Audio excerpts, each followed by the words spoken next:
A Christian is not of this world. He is different. He is separate from everyone else. This is our first point. We are citizens of a different kingdom. Peter would call us sojourners and exiles in 1 Peter 2:11. A sojourner is a traveler. An exile is living in a land that is not his own. Both of these terms speak of temporary status.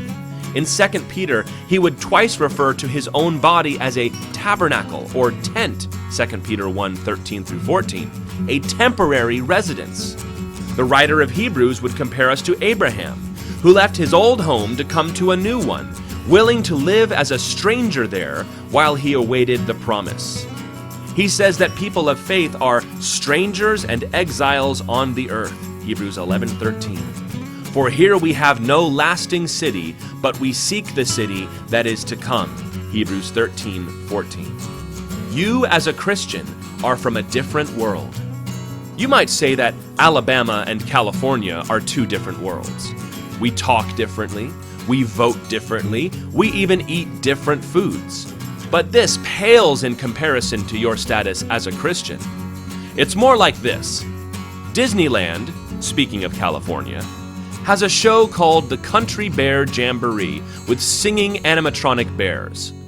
Growing up, my favorite number was called Two Different Worlds, featuring a bear in swim trunks and snorkeling gear singing to his octopus girlfriend.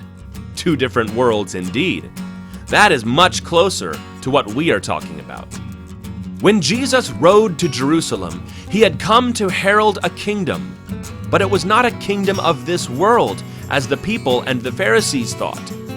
The world is a kingdom of nations and parliaments and people. They have to face things like war and famine and disease and public opinion. Our kingdom is not like that. Our kingdom will be an everlasting kingdom of righteousness and light. Our kingdom has not come yet, but it will. And in the meantime, we are to live as good citizens of that kingdom.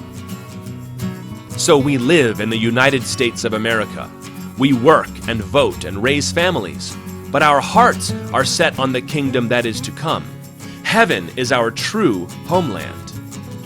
God's kingdom has a different set of laws than the one we live in now. The world has its laws and taxes and government, and that's all fine. It also has its unwritten laws of morality and ideas and behavior. Everyone in this world follows a cultural code. However, we are not bound by the laws of men, but by the law of the Spirit of Christ who dwells in us. We are not overly concerned with the preferences and opinions of men because we have the truth of God's Word. In the Bible, God has revealed what is right and true, and we follow that standard over any rule the world might throw at us. Our kingdom has a different mission. Every country has a strategy. Every country has a goal. Maybe they want to reclaim territory, or build their economy, or to spread rights and liberties to as many people as possible. But our mission is different. Our mission was given to us by Jesus Christ himself, to make disciples and spread the good news of the forgiveness of sins. Our mission is not charity work or social engineering, but evangelism. The gospel is our mission. And of course, we have a different king. Our king is the King of Kings, the Lord of Lords, Jesus Christ, the Son of God. We honor our governors and kings, of course, but only because Jesus has told us to. Our ultimate authority is not the president, but the Christ. It is to him that we have bent the knee and sworn eternal loyalty no matter what. To the average listener, this all sounds very weird. It almost sounds treasonous. Some kings and dictators have certainly thought so. But it is the truth. When brought before the council, Peter gave the final word on this issue. We must obey God rather than men, Acts 5:29.